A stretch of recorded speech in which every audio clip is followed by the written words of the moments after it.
അസ്സലാമു അലൈക്കും വറഹ്മത്തുള്ളാഹി. പ്രിയപ്പെട്ടവരെ, നമ്മൾ മദ്ഹിൻ്റെ ദുരന്തങ്ങളാണ് പറഞ്ഞുകൊണ്ടിരിക്കുന്നത്. പ്രശംസിക്കുന്ന വ്യക്തിക്കുണ്ടാകുന്ന 4 അപകടങ്ങളെക്കുറിച്ചാണ് നമ്മൾ നേരത്തെ പറഞ്ഞത്. ഇനി മംദൂഹിനുള്ള പ്രശ്നം.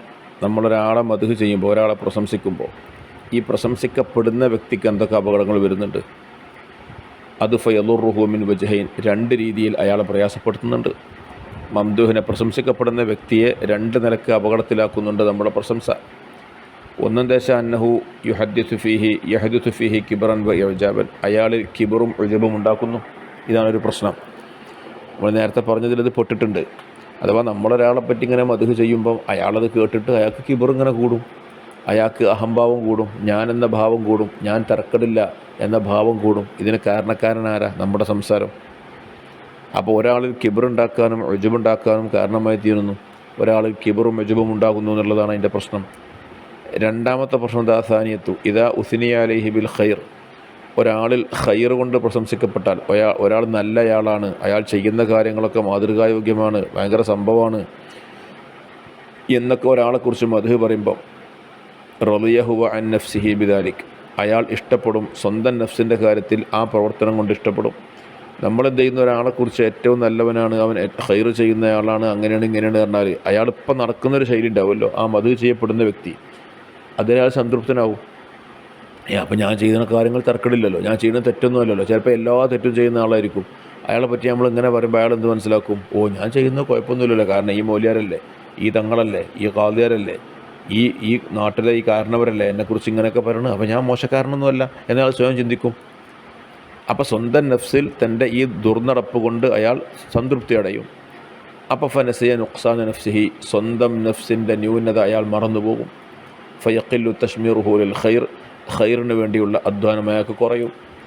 നന്നാവണം എന്നുള്ള താല്പര്യം കുറയുക, ഞാൻ നന്നായവനാണെന്ന് അയാൾക്ക് തോന്നുക. കാരണം അത്രത്തോളം ആൾക്കാർ അയാൾ മദ്ഹ് ചെയ്ത് പറയുന്നുണ്ട്, പിന്നെ ഇപ്പോൾ എനിക്കെന്താ കുഴപ്പമെന്നാ മൂപ്പർക്ക് തോന്നുക. അപ്പോൾ ഈ മനുഷ്യന് നന്നാവാനുള്ള വഴികളില്ലാതെയാകും എന്നതാണ് മംദൂഹിന് വരുന്ന ഒരു പ്രശ്നം. വലിഹാദ, ഇതുകൊണ്ടാണ് ഖാല സല്ലല്ലാഹു അലൈഹി വസല്ലം, റസൂലുള്ളാഹി സ്വല്ലല്ലാഹു അലൈഹി വസല്ലം തങ്ങൾ പറഞ്ഞു, ഖതഅത ഉനുഖ സാഹിബിക വൈഹക ലൗ സമയഹ മാ അഫ്ലഹ എന്ന് പറഞ്ഞു. ആരോട്? ഒരാളെ മദ്ഹ് ചെയ്യുന്നത് കേട്ട് നബി സല്ലല്ലാഹു അലൈഹി വസല്ലം തങ്ങൾ മറ്റൊരുത്തൻ അങ്ങനെ മദ്ഹ് ചെയ്യുന്നുണ്ട്, ഇത് കേട്ട് നബി തങ്ങൾ പറയാം, ഖതഅത ഉനുഖ സാഹിബിക, നീ നിൻ്റെ സുഹൃത്തിൻ്റെ പെരടി പൊട്ടിച്ചിരിക്കുന്നു, നീ അവൻ്റെ പെരടിയെ മുറിച്ചിരിക്കുന്നു. വൈഹക്, നിനക്ക് നാശം. ലൗ സമയഹ മാ അഫ്ലഹ, ഇതവൻ കേട്ടാൽ പിന്നെ അവൻ വിജയിക്കുക തന്നെ ഇല്ല. ഇതിന് വിധങ്ങൾ പറയണം. നീ ഇപ്പം ചെയ്യുന്നത് യഥാർത്ഥത്തിൽ അവൻ്റെ പെരടി പൊട്ടിക്കുകയാണ്, അങ്ങനെ അവനെ നശിപ്പിക്കുകയാണ് എന്നർത്ഥം. പെരടി പൊട്ടിക്കുകയാണ്, ആൾക്കാർ പിന്നെ നശിച്ചില്ലേ. അപ്പം നീ അയാളെ നശിപ്പിക്കുകയാണ് ചെയ്യേണ്ടത്. ഈ പ്രശംസ, മുഖപ്രശംസ എന്ന് പറയുന്നത് ആളെ നശിക്കാൻ കാരണമായി തീരും. നമുക്ക് പല ആളുകളെയും ചിന്തിച്ചാൽ നിങ്ങൾക്കൊക്കെ ജീവിതത്തിൽ എത്രയോ ഉദാഹരണങ്ങളുണ്ടാവും. ആളുകളെ പ്രശംസ കേസ് കൊണ്ട് ദുഷിക്കും ആൾ. പ്രശംസ അധികം വന്ന ആൾ ദുഷിക്കും. കാരണം എന്താ? പ്രശംസ അങ്ങനെ കൂടുതൽ കിട്ടിയാൽ ഞാനിപ്പം ഇനി നന്നാവേണ്ടതില്ല എന്നുള്ള ചിന്ത വരിക. കാരണം ഇന്ന ആൾക്കാരെമ്പാടും പറയണേ, ഞാൻ ചെയ്യണമൊക്കെ നല്ല കാര്യമായിട്ടാണല്ലോ എല്ലാവരും എന്നെപ്പറ്റി ഇങ്ങനെ പറയണതെന്നാണ്. അതായത് ഖതഅത സാഹിബിക്കുക, നിൻ്റെ സഹോദരൻ്റെ പെരടിയെ നീ പൊട്ടിച്ചു. വൈഹക് ലൗ സമയഹ, അവനെങ്ങാനും ഇത് കേട്ടാൽ മാ അഫ്ലഹ, പിന്നെ അവൻ വിജയിക്കൂല എന്ന്. അപ്പം അങ്ങനെ നല്ലത് പറയണത് നമ്മൾ കേൾക്കാൻ ഇടവരരുത്. കുറ്റം പറയണത് കേട്ടോട്ടെ, നമുക്കൊരു കുഴപ്പമില്ല. അതുകൊണ്ട് കുറ്റം പറയണത് നമ്മൾ കേട്ടുകൊണ്ട് ഒരു അപകടം വരില്ല. അങ്ങനെ ഒരു മെച്ചമുണ്ട് ഇതിൽ. ഇതാദ്യം നമ്മൾ മനസ്സിലാക്കണം. അല്ലാഫത്തു താസിഅത അശർ, 19ാമത്തെ ആഫത്ത്, ഫിൽ ഗഫ്ലത്തി അൻ ദഖായിഖിൽ ഖത്ഇ ഫീ ഫഹ്വൽ കലാം, സംസാരത്തിൻ്റെ അർത്ഥങ്ങളിൽ, മാനകളിൽ വരുന്ന വളരെ സമഗ്രമായ, വളരെ ആഴമേറിയ, അപൂർവങ്ങളായ പിഴവുകളെ തൊട്ടുള്ള അശ്രദ്ധ. നമ്മൾ ഈ നാവിൻ്റെ ഒരു പ്രശ്നമാണ്. നമ്മൾ സംസാരിക്കുമ്പോൾ എന്താ വെച്ചാൽ നമ്മൾ കൂടുതൽ നമുക്ക് ഭാഷയുടെ അർത്ഥങ്ങളും പ്രയോഗങ്ങളുടെ അർത്ഥങ്ങളും മനസ്സിലാവില്ല. അപ്പോൾ നമ്മളിങ്ങനെ പിന്നെ അത്ര ശ്രദ്ധിക്കാതെ പലതും പറഞ്ഞു പോകും. പക്ഷേ അതൊക്കെ വലിയ ഗൗരവമുള്ള വാക്കുകളായിരിക്കും. അപ്പോൾ സംസാരിക്കാതിരുന്നാൽ പിന്നെ ആ പ്രശ്നമല്ലല്ലോ. അപ്പോൾ ഈ ആഫത്തിൻ്റെ കൂട്ടത്തിലുണ്ടാകാൻ കാരണം മുണ്ടാന്നാൽ പിന്നെ ഈ പ്രശ്നമല്ലല്ലോ. സംസാരിക്കുമ്പം സംസാരത്തിലെ വളരെ ആഴമേറിയ അശ്രദ്ധയിൽ നമ്മൾ ശ്രദ്ധിക്കാതെ പോകുന്ന ചെറിയ ചെറിയ തെറ്റുകൾ, ആ തെറ്റുകളെ തൊട്ടുള്ള ഗഫലത്തുണ്ടാവും. ലാസിയമ്മ, പ്രത്യേകിച്ചും ഫീമ യതഅല്ലഖു ബില്ലാഹി വബിസിഫാത്തിഹി, അള്ളാഹുവുമായിട്ടും അള്ളാഹുവിൻ്റെ സിഫത്തുമായിട്ടും ബന്ധപ്പെട്ട വർത്തമാനങ്ങളിലൊക്കെ നമ്മളിപ്പോൾ ഈ അങ്ങനെയൊക്കെ ഉണ്ടാവും. ഇപ്പോൾ ഈ അഖീദൻ്റെ കാര്യങ്ങളൊക്കെ കൂടുതൽ വിവരമില്ലാത്ത ആൾക്കാർ ഇങ്ങനെ സംസാരിക്കുമ്പം സംസാരത്തിൽ പലതും ഒന്നോ ചിലപ്പോൾ അള്ളാഹുവിൻ്റെ കാര്യത്തിൽ പറയാൻ പറ്റാത്ത വാക്കുകൾ, സൂലതമായിട്ടുള്ള അതബുകേടുള്ള വാക്കുകൾ നമുക്കത് അറിയില്ല. ഇതൊക്കെ എന്തുകൊണ്ടാണ് വരുന്നത്? സംസാരിക്കുന്നുണ്ട്. മുണ്ടാതിരുന്നാൽ വരുമോ? ഒന്നുമില്ല, കുഴപ്പമില്ല. അപ്പോൾ അത്തരം കാര്യങ്ങളൊക്കെ സംസാരിക്കുന്നിടത്ത് ചിലപ്പോൾ നമ്മുടെ ചെറിയ വാക്ക് പ്രയോഗങ്ങൾ പോലും വലിയ അനർത്ഥങ്ങൾ ഉണ്ടാക്കി തീർക്കുന്നതായിരിക്കും, വലിയ അതബുകേടുകൾ ഉണ്ടാക്കി തീർക്കുന്നതായിരിക്കും. അതൊക്കെ വന്നു ചേരും സംസാരിക്കുമ്പം. കുറേ സംസാരിക്കാതിരിക്കുമ്പോൾ ആ പ്രശ്നം വരില്ല. അതാണ് ഈ നാവിൻ്റെ ആഫത്തിൻ്റെ കൂട്ടത്തിലുള്ളത്. ഒന്ന് രണ്ട് ഉദാഹരണം പറയുന്നുണ്ട്. മിസാലുഹു ഖാല ഹുദൈഫത്ത് റളിയല്ലാഹു അൻഹു ഖാല റസൂലുള്ളാഹി സ്വല്ലല്ലാഹു അലൈഹി വസല്ലം, നബി സല്ലല്ലാഹു അലൈഹി വസല്ലം തങ്ങൾ പറഞ്ഞു, ലാ യഖുൽ അഹദുക്കും മാഷാ അല്ലാഹു വശിഅ്തു, മാഷാ അല്ലാഹു വശിഅ്തു അല്ലെങ്കിൽ മാഷാ അല്ലാഹു വശിഅ്ത, അള്ളാഹുവും നീയും ഉദ്ദേശിച്ചത് എന്ന് പറയാം, അല്ലെങ്കിൽ അള്ളാഹുവും ഞാനും ഉദ്ദേശിച്ചത്. വലാക്കിൻ ലിയഖുൽ മാഷാ അല്ലാഹു സുമ്മ ശിഅ്തു എന്ന് പറഞ്ഞാളാ. ഉദാഹരണം നമ്മൾ പറയാം, അതിപ്പോൾ പടച്ചോനും ഓനും വിചാരിച്ചാൽ നടക്കുമല്ലോ. ഇപ്പോൾ ഒരു കാര്യത്തെക്കുറിച്ച് നമ്മൾ അങ്ങനെ സംസാരിക്കുക, നമുക്കൊരു പ്രത്യക്ഷത്തിൽ നമുക്കൊരു അപകടം തോന്നാത്ത വാക്കാണ്. ഇപ്പോൾ നമ്മൾ ചില കാര്യങ്ങളെക്കുറിച്ച് ചില ആളുകൾക്ക് ചെയ്യാൻ പറ്റുന്ന കാര്യം അത് ഒന്നും നടക്കണില്ല, എന്താ ഇപ്പോൾ ചെയ്യുക, ആരും ഒന്നും ചെയ്യാൻ കിട്ടണില്ല. പക്ഷേ ഏതോ ഒരാളെ പറ്റി പറയും, അതൊക്കെ ഇപ്പോൾ പടച്ചോനും ഓനും വിചാരിച്ചാൽ, ഓനും പടച്ചോനും വിചാരിച്ചാൽ അതൊക്കെ ഇപ്പോൾ ഭയം നടക്കുമെന്ന് പറയാം. പ്രത്യക്ഷത്തിലൊരു കുഴപ്പമൊന്നുമില്ല. അതിൻ്റെ അപകടം എന്താ അറിയോ? ഓനും പടച്ചോനും. നോക്കൂ, ആ വാക്ക് നേരെ പടച്ചോൻ്റെ അള്ളാഹിനോട് സമാനമാക്കിയിട്ട് ഈ മനുഷ്യനെ വെക്കുക ചെയ്യണത്, അതൊരു ഭയങ്കര ദുരന്തമാണ്, അപകടമല്ലേ? പക്ഷെ അത്ര പ്രത്യക്ഷത്തിൽ നമുക്ക് അത്ര വലിയ അപകടമായി തോന്നൂല. ഇതൊക്കെ സംസാരത്തിൽ വരുന്ന വിഷയങ്ങളാണ്. അതുകൊണ്ട് റസൂലുള്ളാഹി പറയാണ്, മാഷാ അല്ലാഹു ശൈത്തു എന്ന് പറയാതെ മാഷാ അല്ലാഹ് സുമ്മ ശൈത്തു എന്ന് പറയാം. പടച്ചോനും പിന്നെ ഞാനും ഉദ്ദേശിച്ചാൽ, പടച്ചോനും പിന്നെ ജും, അള്ളാഹുവും പിന്നെ ഓനും വിചാരിച്ചാൽ. നോക്കൂ, ഇങ്ങനെ പറയുന്നതിൽ അള്ളാഹുവിനെ വലിയ സ്ഥാനത്ത് വെക്കുകയും ഈ മനുഷ്യനെ രണ്ടാം സ്ഥാനത്ത് വെക്കലുണ്ട്. നേരെ മറിച്ച് പിന്നെ നമ്മളെ അള്ളാഹുവും അങ്ങനത്തെ ഒരു വർത്താനം, നമ്മളെ ഖത്തീബും പടച്ചോനും നമ്മളെ ഖത്തീബും തീരുമാനിച്ചാൽ ആ കാര്യം നടക്കും എന്ന് പറയാം. ഇവിടെ എന്താ നടക്കുന്നത്? അള്ളാഹിനോട് സമാനമായിട്ട് മറ്റൊരാളെ നമ്മൾ വെക്കുന്നു. അങ്ങനെ വിചാരിച്ചിട്ടും ഉദ്ദേശിച്ചിട്ടും വിശ്വസിച്ചിട്ടൊന്നുമല്ല, പക്ഷേ ആ വാക്കിലൊരു പ്രശ്നമുണ്ട്. ഇതൊക്കെ സംസാരത്തിൽ വരുന്ന പ്രശ്നങ്ങളാണെന്ന് പറയണേ. വദാലിക്കലി അന്നിൽ അത്തുഫ മുത്തലഖ, നിരുപാധിക അത്തുഫ് എന്ന് പറഞ്ഞാൽ മനസ്സിലാവില്ല, നെഹബൊക്കെ പഠിക്കുന്നുണ്ടല്ലോ അല്ലേ? യുഹിമു തശ്രീഖ്, അത് തശ്രീഖിനെ തോന്നിപ്പിക്കും, അള്ളാഹുമായിട്ടൊരു പങ്ക് ചേർക്കുന്ന തോന്നിപ്പിക്കുന്ന വാക്കായിരിക്കും. അതുകൊണ്ടാണ് മറ്റൊരു സമയത്ത് നബി തങ്ങൾ പറഞ്ഞു, വഖാല അലൈഹി സ്വലാത്തു വസ്സലാം, ലാ തഖൂലു ലിൽ മുനാഫിഖി സയ്യിദുന, മുനാഫിഖിനെ കുറിച്ച് നമ്മുടെ നേതാവ് സയ്യിദ് എന്ന് നിങ്ങൾ പറയരുത്. നമ്മളിപ്പോൾ പലവരെക്കുറിച്ചും നമ്മുടെ നേതാവ് എന്ന് എല്ലാവരെ പറ്റിയും പറയാം. നിങ്ങൾ മുനാഫിഖിനെ കുറിച്ച് നേതാവ് എന്ന് പറയരുത്. കാരണം ഫൈന്നഹു ഇയ്യക്കുൻ സയ്യിദക്കും, അയാൾ നിങ്ങളെ നേതാവാണെങ്കിൽ ഫഖദ് അസ്ഖത്തും റബ്ബക്കും, നിങ്ങൾ റബ്ബിനെ നിങ്ങൾ ദേഷ്യം പിടിപ്പിച്ചിരിക്കുന്നു. മുനാഫിക്കാണോ നിങ്ങളെ നേതാവ്? അല്ലല്ലോ.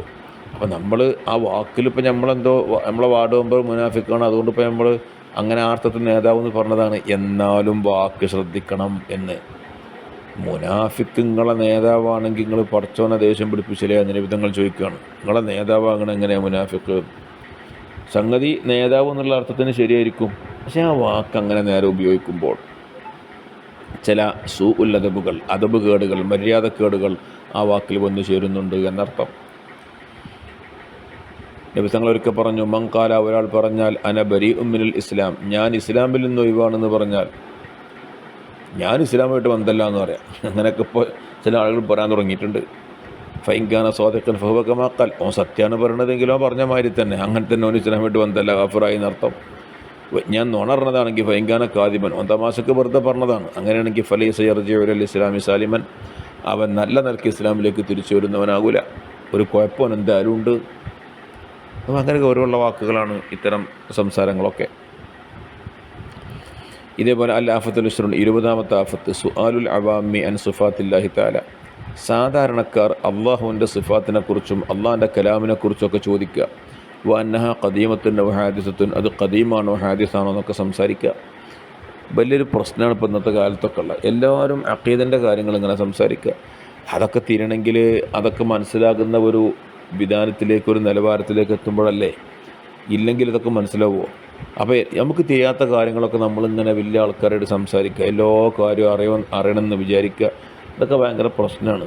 അതുകൊണ്ട് ഭയങ്കരമായ ദുരന്തങ്ങളുണ്ടാകും. ഇവന് വിശ്വാസത്തിലുള്ള ബലഹീനത ഉണ്ടായിത്തീരും അതുവഴി ചെയ്യാം. യഥാർത്ഥത്തിൽ ഒരു സാധാരണക്കാരനെ സംബന്ധിച്ചിടത്തോളം നമ്മൾ മദ്രസ എന്നൊക്കെ പഠിച്ച അഖീദ ഉണ്ടല്ലോ, അത് മതി, ബാക്കി അമൽ ചെയ്താൽ മതി. ഒരിങ്ങനെ കുറേ അക്കീദ ഉറപ്പിക്കാനൊന്നുമില്ല. ആ മേഖലയിലൊക്കെ ചിന്തിക്കാനും വർത്തമാനം പറയാനും കഴിയുന്ന ആളുകൾ ആ മേഖലയിൽ നിൽക്കണം, വേറെ കാര്യം. അല്ലാത്തവർ അതിന് നിന്നാൽ അത് നാവുകൊണ്ടാണ് വലിയ ദുരന്തമായിരിക്കും.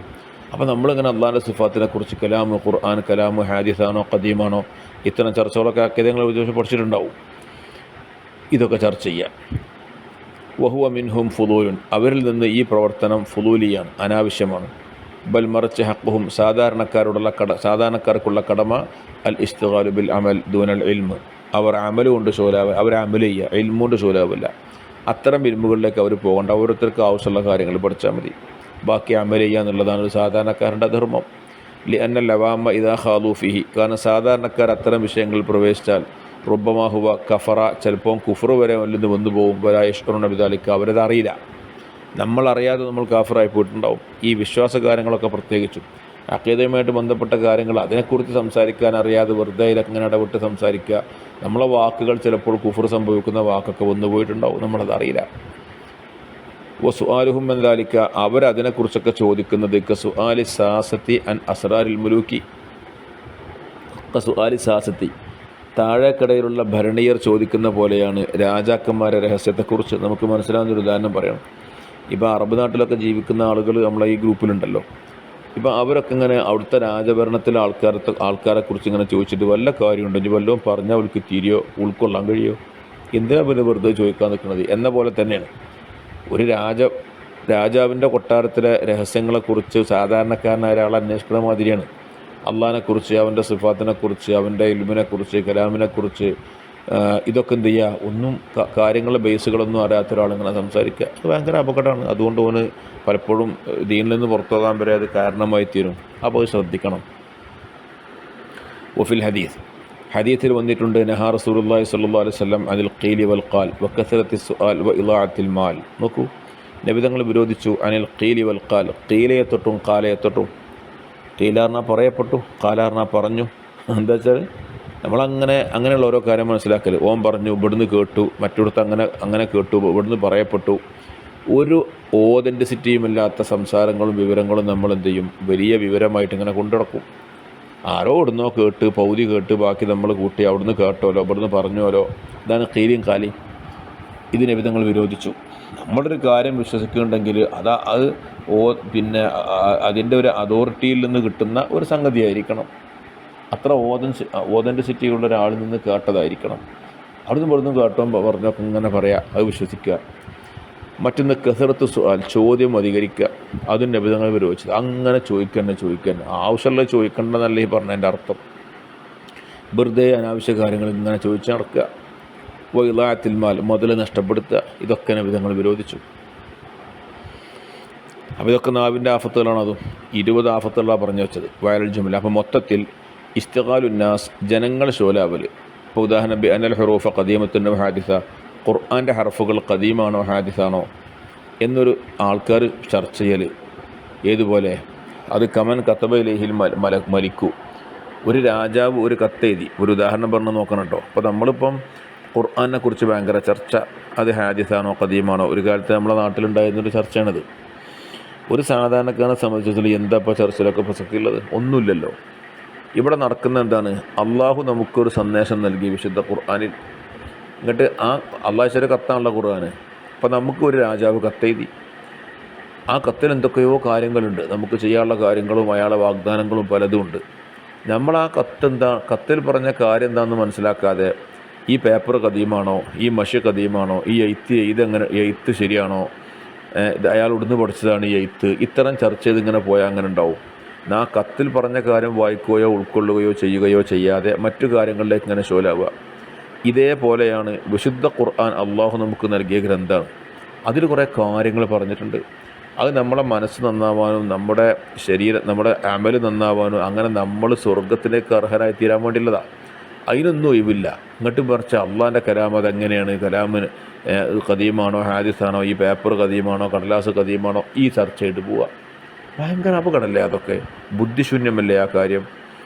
ഇതാണ് കമൻ കതബയിലേഹിൽ മലക്ക്, ഒരു മലിക്കു, ഒരു രാജാവ് കത്തെഴുതിയ മാതിരി. അബി കിതാബിൻ റസമ ഫീഹി ഉമുറൻ, ആ കത്തിൽ ആ രാജാവ് കുറേ കാര്യങ്ങൾ എഴുതി. എന്നിട്ട് ഫലം യസ്തഖിൽ ബി ഷൈഇൻ മിൻഹു, ആ കത്തിൽ പറഞ്ഞ ഒരു കാര്യം കൊണ്ട് ഷോലായില്ല, ആ കത്ത് പറഞ്ഞൊരു കാര്യം ചെയ്തില്ല.